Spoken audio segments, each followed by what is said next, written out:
Hello, is anybody in there? Can anybody hear me? Hear you?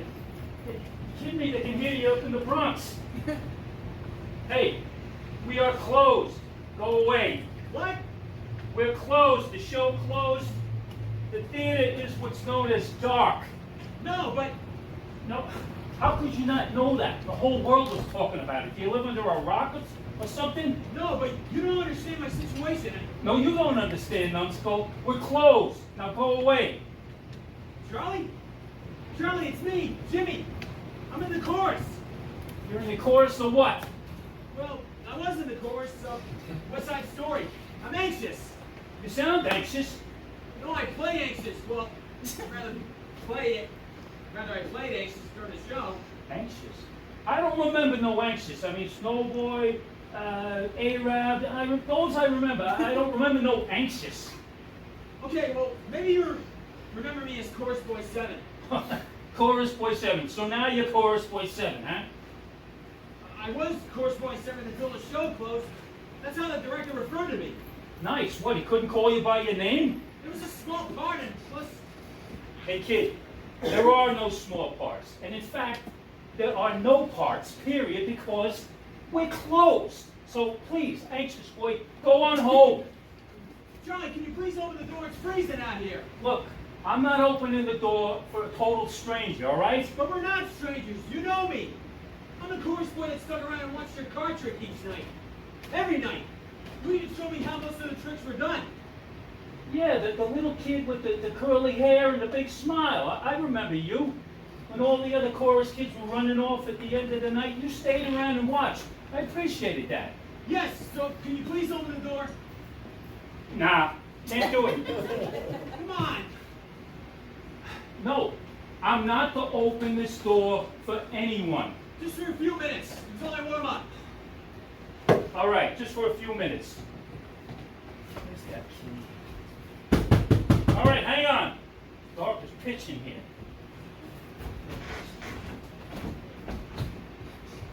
All right, come on in. Oh my God, you're shivering. Your lips are blue. Yes, I know, I'm freezing. Oh, here. I know it looks seedy, but you're not going to catch anything from it, all right? Just put it around. Thanks, Charlie. It's nice and warm in here. You feel a little better? Yes, I can almost feel my toes. Well, that's a good start. It's kind of creepy here at night, though. Yeah, well, it's not as dark. It's darker than it usually is. I decided to turn off that nightlight over the stage here. You mean the ghost light? It's called the ghost light. I know what it's called. But I don't like thinking about ghosts being here all by myself. So to me, it's the nightlight. Anyway, I figured, what's the point of leaving this light on, burning, when there's nothing going on in the theater, and there's probably not going to be anything going on here for months? Yeah, but isn't that supposed to be bad luck for the theater? I don't know. I mean, the light's said to chase away the mischievous spirits.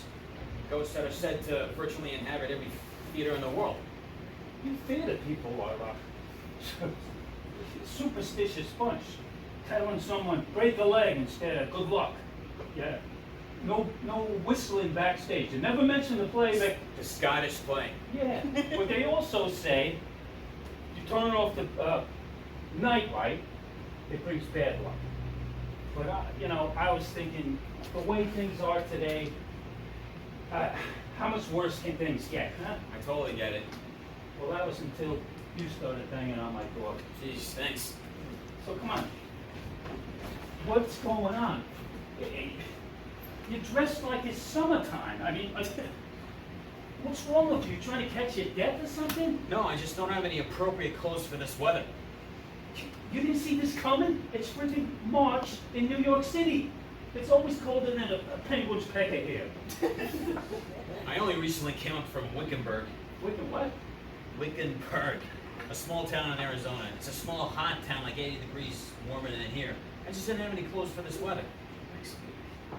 Yeah, but I mean, you're gonna get sick running around like that, you know? What are you even doing out on a night like tonight? I mean, I think they got a curfew going. You could get in a lot of trouble, you know. My landlord threw me out, and he's keeping whatever belongings I have as collateral for the back rent. Damn, sounds like a heartless jerk. Well, truth be told, I am behind on my rent. And when the show closed, he said it was the last straw. So, that's horrible. So what are you gonna do? You going back to Wackenburg? Wakenburg. And no, I don't have any money. I can't even afford bus fare to Brooklyn, let alone Arizona. What about your folks? Couldn't they do like a wire transfer or something? I just have my mom. She has less money than me. She was so proud of me getting into a Broadway show. It's always been a dream she and I shared since I was a kid. You know, it's kind of nice you can share a dream like that. I think she originally wanted it for herself. And then when she found out it wasn't going to happen for her, she decided to devote her efforts to see that someday it just might happen to me. But what about your dad? Is he cool with all this? Or? Nah, he took off when I was 7. Ran off with some floozy. Floozy, huh? Yeah, floozy was my mom's word for her, but that didn't slow her down. My mom's strong-willed. Nothing slows her down. She spent every day since my dad left looking out for me, taking care of me, helping me to see that my dream comes true, our dream. See, when I was a kid, in addition to her day job, she'd taken laundry while so I could afford to go to dance class. And then when she found out I got the part, she lit up like a marquee. It would just break her heart to see where I ended up. Yeah, I mean, she must know about the show closing. I mean, when Mr. Big Hollywood star walked because of artistic differences with the director, I mean, the world was rattled. I mean, it was all over the news. Artistic differences, my ass. You know, the director just wanted him to stop acting like a Hollywood actor and start being a stage actor. And then when Maury left, I was supposed to be supportive.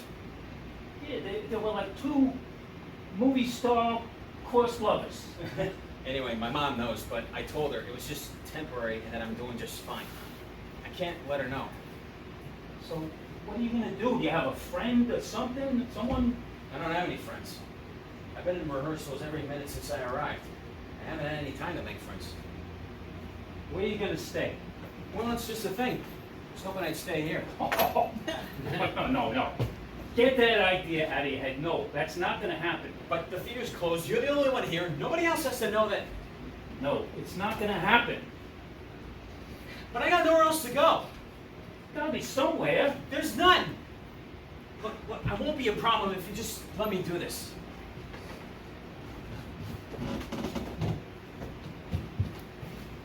All right.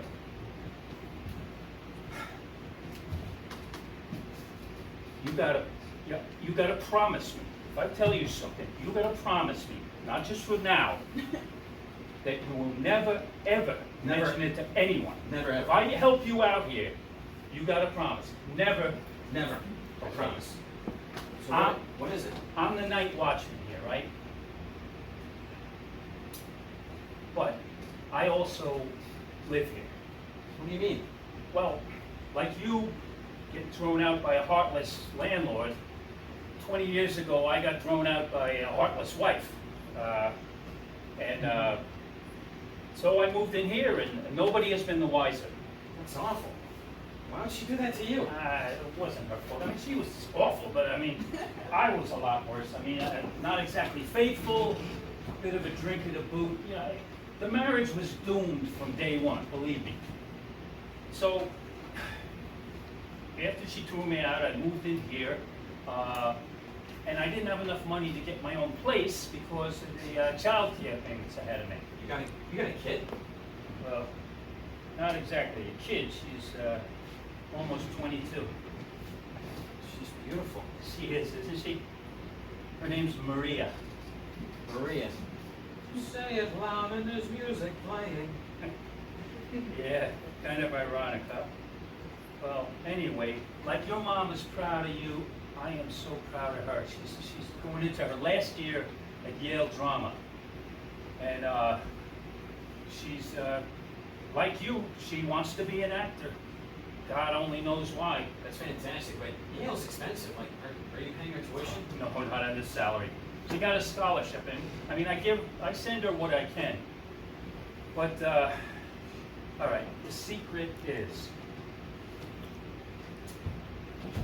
I too am homeless, except for the fact that for the last 20 years, I've been living in the basement of the Broadway Theater And up until this moment right now, nobody knows anything about it. It's unbelievable. Why are you telling me? I mean, after all these years. Well, you know, I was just thinking, like, nowadays, people gotta learn how to help each other a little more. I mean, the world's a mess. I could see you were in deep trouble, and I want to help you.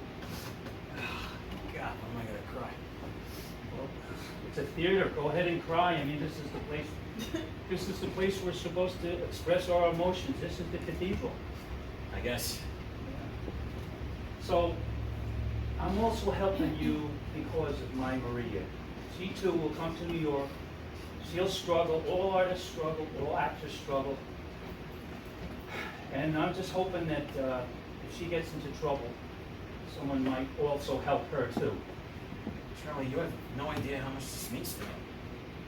So there are some dressing rooms in the basement. There's a basement. Oh yeah, I mean nobody knows it. Nobody remembers it.